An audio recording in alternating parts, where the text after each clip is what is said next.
তাই আমি একটাই কথা সর্বশেষ বলবো যে বর্তমান হুজুর কেবলা যে জায়গা পেয়েছেন তিনি কিন্তু আমাদের গ্রামের মানুষ।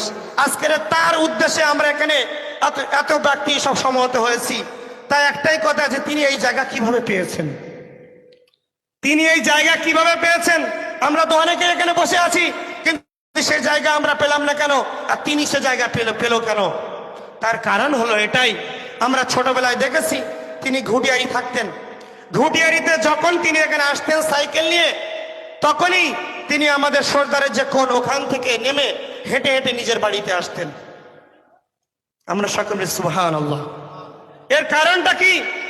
তার কারণ হলো আমাদের এলাকায় রাস্তার পাশে প্রত্যেকটা জায়গায় কবরস্থান আছে।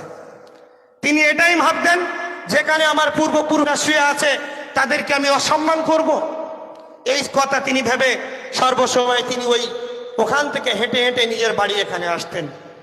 এই জন্য করে আজকের তিনি একটা জায়গা পেয়েছেন, বা তার যে আখলাক চরিত্র আমরা ছোটবেলায় থেকে তাকে দেখেছি। আজকের তারই জন্মভূমিতে আজকের একটা বড় উৎসুকুল মজলিস হচ্ছে।